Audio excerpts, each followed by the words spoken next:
आज Doubtnut app download करें। Doubtnut पर अपने सभी गणित, रसायन विज्ञान, भौतिक विज्ञान और जीव विज्ञान के डाउट्स का करो सफाया। बस प्रश्न की फोटो खींचो, एक ही प्रश्न को क्रॉप करो और तुरंत वीडियो सोल्यूशन पाओ। अभी डाउनलोड करें। देखिए, प्रश्न हमें दिया हुआ है कि कार्बन मोनोऑक्साइड अणु में कार्बन एवं ऑक्सीजन परमाणु के मध्य की दूरी 1.2 × 10⁻19 मीटर है। जहां कार्बन परमाणु की अणु के द्रव्यमान केंद्र से दूरी कितनी होगी वो पूछा जा रहा है हमसे। इसका मतलब है कि कार्बन मोनोऑक्साइड अणु हमारे पास है, उसमें कार्बन और ऑक्सीजन है, तो कार्बन के लिए कार्बन परमाणु की जो दूरी होती है वो उस पूरे अणु के लिए उसके द्रव्यमान केंद्र से कितनी होगी वो हमसे पूछा जा रहा है इस प्रश्न में। जहाँ ऑक्सीजन परमाणु का द्रव्यमान कार्बन परमाणु के द्रव्यमान से 1.3 गुना ज़्यादा है या 1.3 गुना है, ये बताया जा रहा है। ठीक है, अब हम इसके लिए क्या करें। हमने क्या किया है कि देखिए, एक रेखा पर ही इनकी स्थितियां ले ली हैं। इसे हम क्या मान के चलते हैं कि वो एक्स दिशा पर ही है। तब एक दिशा के लिए एक छोर पर हमने ऑक्सीजन के परमाणु की कल्पना और दूसरे छोर पर यहाँ कार्बन के परमाणु की कल्पना कर रखी है। इस तरह कार्बन परमाणु और ऑक्सीजन परमाणु के मध्य की दूरी कितनी, यहाँ हमने उसे स्मॉल डी के रूप में व्यक्त कर रखा है, तो ये उनके बीच की दूरी होती है। इस तरह से क्या किया हमने, हम ये मान के चलते हैं कि जो हमारे पास ये पूरा अणु है, मतलब देखिए ये पूरा हमारे पास क्या हो गया, एक तरह से अणु हो गया। अणु का भी तो कोई द्रव्यमान केंद्र होगा, तो द्रव्यमान केंद्र को हमने इसके केंद्र पर मान के रखा हुआ है और इसे हम व्यक्त करते हैं COM से। ठीक है, मतलब सेंटर ऑफ मास द्रव्यमान केंद्र। ये बिंदु हमारे पास मिलेगा, बिंदु को G से हमने प्रदर्शित कर रखा।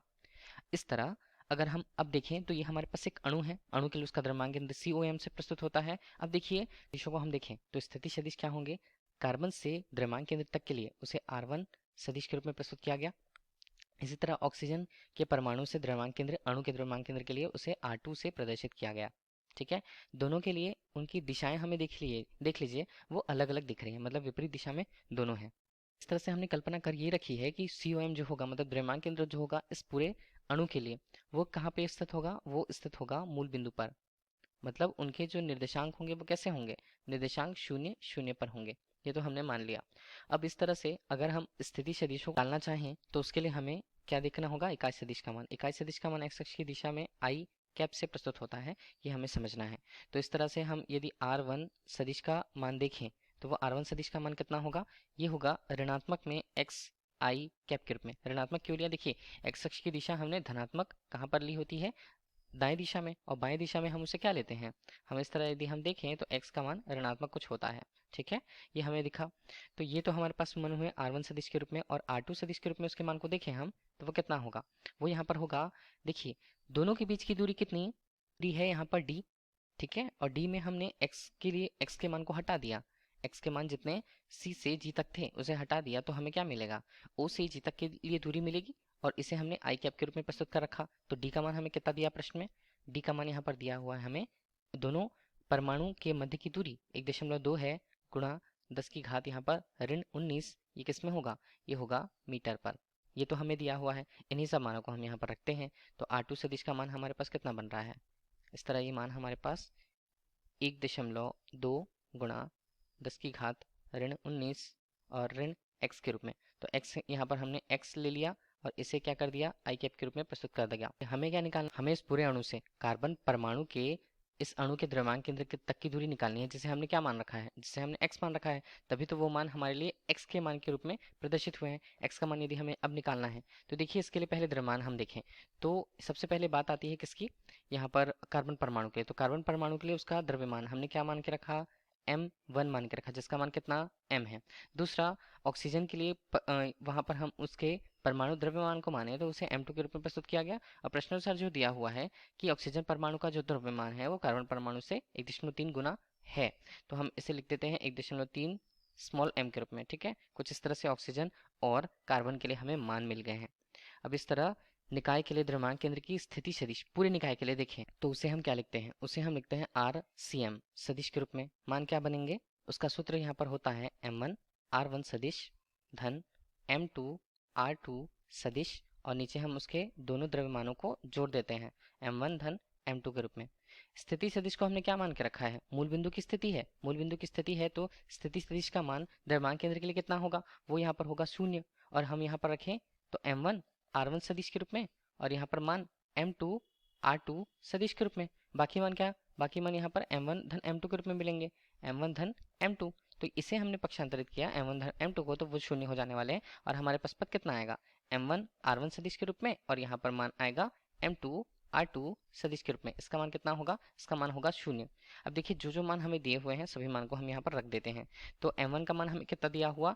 m1 का मान हमने देखा कि वो स्मॉल m है केवल, और r1 का मान यदि हम देखें तो वो कितना, वो हमारे पास है ऋणात्मक रूप से ऋण xi कैप के रूप में। धन m2 का मान यदि हम देखें तो वो हमारे पास है 1.3। इसके मान यहाँ पर बनते हैं 1.2 गुणा 10 की घात ऋण 19 था, हमने x को घटाया था वहां से, और ये हमारे पास i कैप के रूप में इसका मान, तो बराबर क्या मिलेंगे मान? बराबर 0 हो जाएंगे। इसे हम क्या लिखे? ऋण mx i कैप, और धन यहाँ पर मान हम दशमलव यहाँ पर बनता है 1.56। ये 5-6 गुणा हमने लिखा 10 की घात ऋण 19, और ये होता है स्मॉल m में, और ऋण यहाँ पर हम देखें तो 1.3 xi कैप के रूप में इसका मान है बराबर 0 के रूप में। दोनों को मान यहाँ पर हम देखते हैं तो वो क्या हो जाते हैं? दोनों मान यदि यहाँ पर हमने लिखा तो वो हमारे पास होंगे ऋण 2.3 xmi कैप के रूप में, और यहाँ पर हम मान देखते हैं ऋणात्मक है तो हमने एक तरफ इसे ले लिया और दूसरी तरफ इसे लिखा 1.56 गुणा 10 की घात ऋण 19, ये किस में? m में। तो m और m के मान यहाँ पर करते हैं, हमें इस तरह x का मान क्या मिलेगा? x का मान यहाँ पर बनता है 1.56 गुणा 10 की घात ऋण 19 के रूप में, और नीचे हम इसके मान को देखें तो हमारे पास 2.3।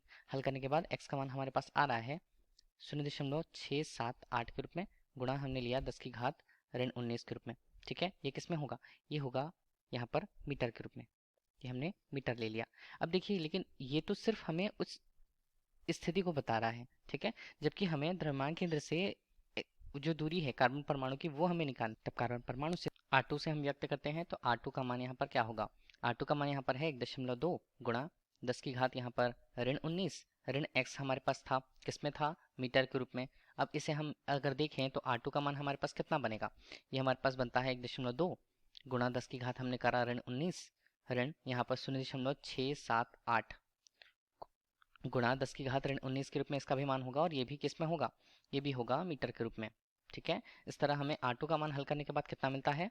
0.522 गुणा 10 की घात ऋण 19 के रूप में हमें इसका मान प्राप्त होता है मीटर पर।